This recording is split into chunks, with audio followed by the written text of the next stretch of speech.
Hi friends, പുതിയൊരു job information വീഡിയോയിലേക്ക് സ്വാഗതം.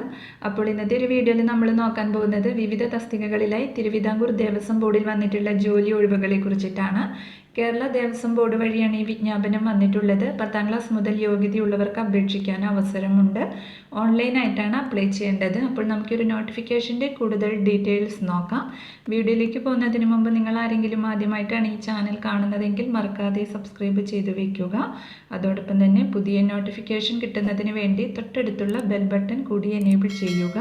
അപ്പോൾ ഞാൻ അപ്ലോഡ് ചെയ്യുന്ന പുതിയ ജോബ് ഇൻഫർമേഷൻ വീഡിയോസ് നിങ്ങൾക്ക് പെട്ടെന്ന് തന്നെ നോട്ടിഫിക്കേഷനായിട്ട് ലഭിക്കുന്നതായിരിക്കും. അപ്പോൾ തിരുവിതാംകൂർ ദേവസ്വം ബോർഡിൽ LD clerk sub group officer grade 2 തസ്തികയിൽ 113 ഒഴിവുകളിലേക്ക് നിയമനം നടത്തുന്നതിന് നിശ്ചിത യോഗ്യതയുള്ള ഹിന്ദു മതത്തിൽപ്പെട്ട ഉദ്യോഗാർത്ഥികളിൽ നിന്നും അപേക്ഷ ക്ഷണിച്ചിട്ടുണ്ട്.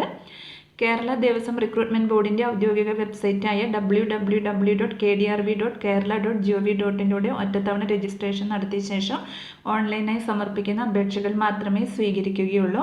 അപ്പോൾ ഇതിനോടകം രജിസ്ട്രേഷൻ ചെയ്തിട്ടുള്ള ഉദ്യോഗാർത്ഥികൾക്ക് നിങ്ങളുടെ പ്രൊഫൈൽ വഴി അപേക്ഷിക്കാവുന്നതാണ്.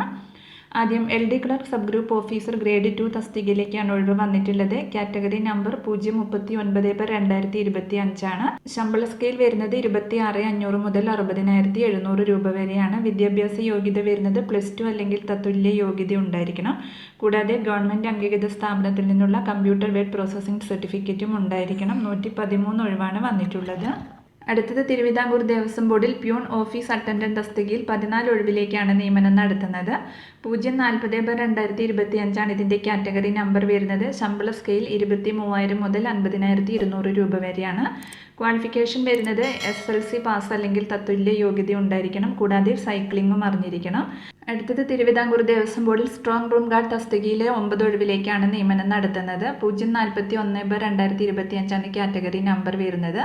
ശമ്പള സ്കെയിൽ 26,500 മുതൽ 60,700 രൂപ വരെയാണ്. വിദ്യാഭ്യാസ യോഗ്യത നോക്കുകയാണെങ്കിൽ +2 വിജയം അല്ലെങ്കിൽ തത്തുല്യ യോഗ്യത ഉണ്ടായിരിക്കണം. ശാരീരിക യോഗ്യതകൾ നോക്കുകയാണെങ്കിൽ ഉയരം കുറഞ്ഞത് 165 സെൻറ്റിമീറ്ററും ഭാരം കുറഞ്ഞത് 50 കിലോഗ്രാമുമാണ്. നെഞ്ചളവ് കുറഞ്ഞത് 81 സെൻറ്റിമീറ്ററും 5 സെൻറ്റിമീറ്റർ വികാസവും ഉണ്ടായിരിക്കണം. കാഴ്ചശക്തി സ്റ്റാൻഡേർഡ് വിഷനാണ്. ഭിന്നശേഷിക്കാർക്കും സ്ത്രീകൾക്കും ഈ പോസ്റ്റിലേക്ക് അപേക്ഷിക്കാൻ കഴിയില്ല. അപ്പോൾ നേരിട്ടുള്ള നിയമനമാണ് വന്നിട്ടുള്ളത്. പ്രായപരിധി വരുന്നത് 18 മുതൽ 36 വയസ്സ് വരെയാണ്. 1/1/2007 2/1/1989 ഇടയിൽ ആ ഡേറ്റ് ഉൾപ്പെടെ ജനിച്ചവർക്ക് അപേക്ഷിക്കാം. പട്ടികജാതി പട്ടികവർഗ വിഭാഗക്കാർക്കും മറ്റു പിന്നാക്ക സമുദായത്തിൽപ്പെട്ടവർക്കും നിയമാനുസൃതമായി വയസ്സിളവ് ലഭിക്കുന്നതാണ്.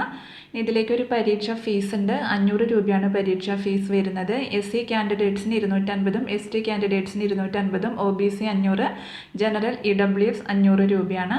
കേരള ദേവസ്വം റിക്രൂട്ട്മെന്റ് ബോർഡിന്റെ അപേക്ഷ സമർപ്പിക്കുന്നതിനുള്ള വെബ് പോർട്ടലിലെ പേയ്മെന്റ് ഗേറ്റ്വേ വഴി ഓൺലൈനായിട്ട് തുക അടയ്ക്കേണ്ടതാണ്. ഇതിലേക്ക് എങ്ങനെയാണ് അപേക്ഷ അയക്കേണ്ടത് നോക്കാം. അപ്ലൈ ചെയ്യുന്ന ഉദ്യോഗാർത്ഥികൾ കേരള ദേവസ്വം റിക്രൂട്ട്മെന്റ് ബോർഡിന്റെ ഔദ്യോഗിക വെബ്സൈറ്റായ www.kdrv.kerala.gov.in എന്ന വെബ്സൈറ്റ് വഴിയാണ് അപേക്ഷിക്കേണ്ടത്.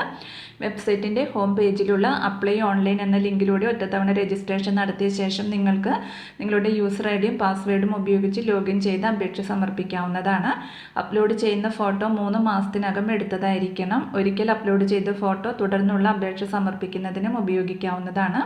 പ്രൊഫൈലിൽ പ്രിന്റ് എന്ന ലിങ്കിൽ ക്ലിക്ക് ചെയ്താൽ ഉദ്യോഗാർത്ഥികൾക്ക് അപേക്ഷ സമർപ്പിച്ച അപേക്ഷയുടെ പ്രിന്റ് ഔട്ട് എടുത്ത് സൂക്ഷിക്കാവുന്നതാണ്. പാസ്വേഡ് രഹസ്യമായി സൂക്ഷിക്കേണ്ടതും പ്രൊഫൈലിൽ നൽകിയിരിക്കുന്ന വ്യക്തിഗത വിവരങ്ങൾ ശരിയാണെന്ന് ഉറപ്പുവരുത്തേണ്ടതുമാണ്. അപേക്ഷ സ്വീകരിക്കുന്ന അവസാന തീയതി വരുന്നത് 30/9/2025 അർദ്ധരാത്രി 12 മണി വരെയാണ്. അപ്പോൾ ഇതിൻ്റെ വിശദമായ നോട്ടിഫിക്കേഷൻ ലിങ്കും അപേക്ഷാ ഫോമിൻ്റെ ലിങ്കും താഴെ ഡിസ്ക്രിപ്ഷൻ ബോക്സിൽ കൊടുക്കുന്നുണ്ട്. അപ്പോൾ നിങ്ങൾ നോട്ടിഫിക്കേഷൻ നന്നായിട്ട് വായിച്ചു നോക്കിയതിന് ശേഷം മാത്രം അപ്ലൈ ചെയ്യുക. അപ്പോൾ ഈ ഒരു നോട്ടിഫിക്കേഷനെ കുറിച്ചിട്ടാണ് ഇന്നത്തെ ഒരു വീഡിയോയിൽ ഞാൻ നിങ്ങളോട് ഷെയർ ചെയ്തിട്ടുള്ളത്. താല്പര്യമുള്ള ഉദ്യോഗാർത്ഥികൾക്ക് അപ്ലൈ ചെയ്യാവുന്നതാണ്.